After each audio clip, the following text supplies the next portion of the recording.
Today I am fired up talking about the top 10 rookie mistakes that people make on YouTube. How do I know these are rookie mistakes? Because I've made all of them. I've made all of these rookie mistakes so you don't have to. So let's get right into what is mistake number one, long introductions. I might be tempted to be like, hi, my name is Chey. I have 30 years of marketing experience. I left my job as a corporate vice president of marketing to do YouTube. You're talking intro and people are just hearing blah, blah, blah, blah, blah. If you want to keep people hooked from the beginning, you got to get right into whatever it is your message is. And you might be saying, but Chey, I want people to know all about my experience, who I am, and what this channel is about. And that leads me to tip number 2, leveraging the About section on your YouTube page. So this is going to be the section where you can talk about your YouTube channel and who's the audience that you're serving, and you can give a little blurb about your experience. If people are interested in learning more about what your channel's about and who you are, they know to go to the About section. Tip number 3, there's another area that I feel like people are not really leveraging or understanding how it works, and that's the page layout section. I usually just go to my YouTube channel page and I click on my cover graphic. When I do that, it gives me a shortcut to get into the channel customizations, and I click on the layout tab. From here, you can see that you have an opportunity to choose a video that will be your channel trailer. So I've actually created like an introduction video. That's my channel trailer. So if you're coming to my page for the very first time, this is what you're going to see. And then there's another video that if it's not your first time, if you're a returning subscriber and you come to my page, you're going to see a different video. And so I can change that by clicking these 3 dots and choosing the video that I want to be for returning subscribers. Now, the rest of the section is going to be featured sections. You can choose what your viewers see when they come to your page. And so that you click on Add Section, and then you have a bunch of choices here. So typically, I start off with videos, and then I do the most popular videos, and then I choose playlists. I've created different playlists. And if you're not doing playlists, that's something that I highly recommend to organize your content. Okay, since we're talking about organizing content, let's talk about something that I've been seeing lately, and I'm completely confused by it. And it might be because on Instagram and on TikTok, your videos don't have to be a minute. But on YouTube, if you're doing YouTube shorts, they need to be a minute or less in order to be organized into your shorts page and to show up in the shorts shelf. Lately, I've been seeing a lot of people whose videos are like 1 minute, 10 seconds, 1 minute, 14 seconds, and they're showing up in the long form videos tab. Well, you're not getting the full benefit if you're doing it that way. You want to shoot the vertical video in a minute or less. I always stick to 59 seconds just because I want to be cautious. Anything over a minute is actually considered long form, even if it's just 1 minute, 2 seconds. When it comes to long form, the mistake that I made in the beginning big time was not leveraging the YouTube description. In fact, in the early days, I didn't even put anything in the YouTube description when I uploaded a video. So what should your description include? Well, the first 3 lines of your video description are going to be shown along with your video. So if you have any kind of a CTA there, a call to action, that is going to be the most important part of the description. And that's also where you want your keywords to go for SEO, although keywords throughout the description are also good. You're going to want to have some light information about what the video is about, a call to action. If you have any links like a website, or if you have any affiliate links that you're going to be using, you're going to want to put those in the description. Maybe you could even include a very short bio of yourself, like 2 sentences, and then you're going to want to have your hashtags. Now, as a reminder, only the first 3 hashtags show up. And here's a hack that I found really helpful.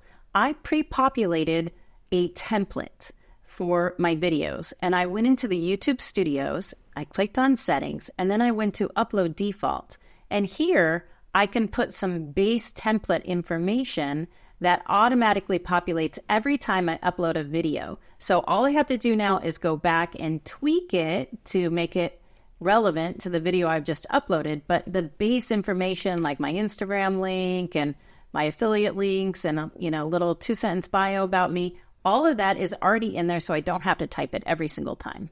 If you're using YouTube to drive business to your existing business, then having a call to action is really important.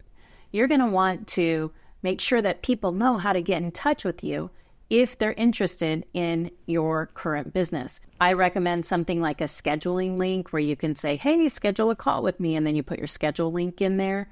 I know a number of people that's been successful for. Maybe it's to go to your website. Maybe it's to download a freebie. People love to get freebies. That could be, a checklist or a how-to guide. If you're doing YouTube as your business and you're a content creator, then your call to action might simply be subscribe. It's not enough just to have your CTA in the first line in the description like we talked about. It's going to need to be somewhere in your video too. You're going to invite them to take action. What's the next mistake that I made? You'd be shocked to know it's about thumbnails. I know not everybody agrees that the thumbnail needs to be amazing, but come on, you got to get people to click. You need the click. If they don't click, they're not going to get to know you. They're not going to know how amazing your video is. You need the click. In the beginning, believe it or not, did not do any thumbnails. Did not.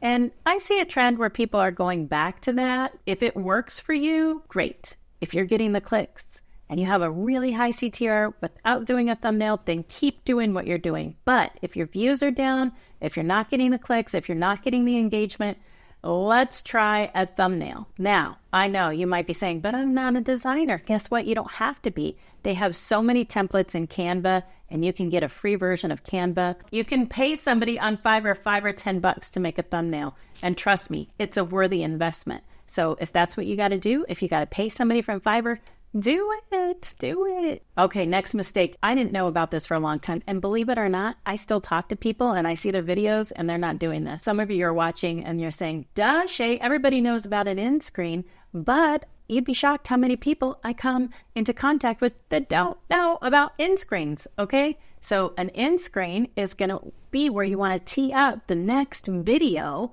that you want them to watch. Otherwise, YouTube's just going to choose something at random. And I don't know about you, but I'd rather have somebody watch another one of my videos and binge my content instead of somebody else's. After you upload your video, you can click on this button to add an end screen. I usually put a graphic at the end of my video that is calling attention for them to watch the next video. And then I choose what video I want to be the end screen. And this is great. Like I was just watching a friend's video recently and he said, oh, and I made this video about such and such. He was referencing one of his previous videos and he didn't link it in the end screen. He didn't link it in the end screen and he didn't link it in the description. Missing out on traffic to another video. This mistake is not responding to comments and not responding quickly.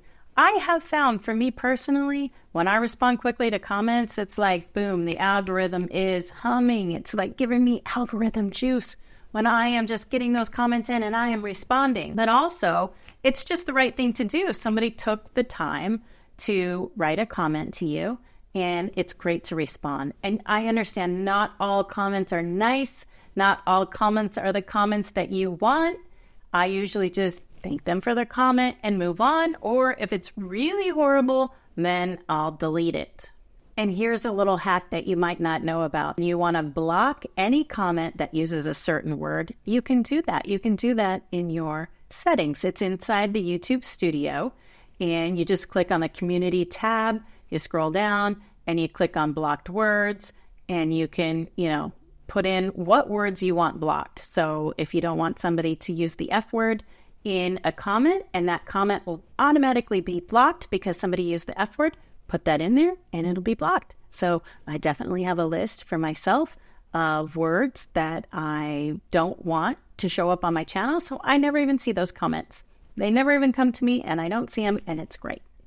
I work with a lot of people in the real estate space. They all have email lists, and yet I go to their YouTube channels and they maybe have like 2 views on their video. And I ask them, hey, did you send that video out in an email to your sphere? And they say no. And I don't understand this. You have an email list. You need to be leveraging. You need to get that video in front of your audience. And that's going to start getting immediate views on your videos. And it's also going to keep you in front of your sphere and keep you top of mind with your customers. I'm sure I forgot some. I feel like I've just made a ton of mistakes. Today we only covered 10. If you can think of something else that you think would be valuable for people watching this video, make sure you comment below. And I would love it if you would subscribe. Let's do this YouTube thing together.